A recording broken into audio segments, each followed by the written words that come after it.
బియ్యం పిండి అస్సలు వాడకుండా బొంబాయి రవ్వతోని బెల్లం కుడుములు అలాగే ఉండ్రాల్ని ఈ పండగకి తయారు చేయండి. చాలా బాగుంటుందండి. స్టవ్ మీద ప్యాన్ పెట్టుకొని 1 స్పూన్ నెయ్యి, 1 కప్పు బొంబాయి రవ్వ అలాగే తరిగిన ఎండు కొబ్బరిని కూడా ఇలా వేసేసుకొని దోరగా వేయించి పక్కన పెట్టుకోండి.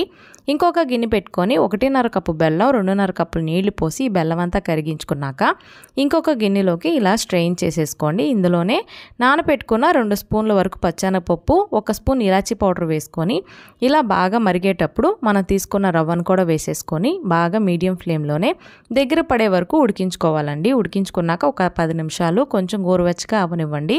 తర్వాత ఒకసారి చేతితో కలిపేసుకొని ఇప్పుడు ఇడ్లీ ప్లేట్లకి నెయ్యి రాసేసుకొని మనం తీసుకున్న ఈ పిండిలోంచి కొంచెం కొంచెంగా ఉండ్రాళ్ళు కుడుములు తయారు చేసేసుకొని ప్లేట్లో పెట్టేసి ఇడ్లీ గిన్నెలో నీళ్లు పోసుకొని ఇడ్లీ ఉడికించినట్టుగా ఒక 10 నిమిషాలు మీడియం ఫ్లేమ్లో ఉడికించుకున్నారంటే ఎంతో కమ్మగా ఉండే ఉండ్రాళ్ళు అలాగే కుడుములు రెడీ అయిపోయిందండి. తప్పకుండా ట్రై చేయండి. సబ్స్క్రైబ్ చేసుకోండి.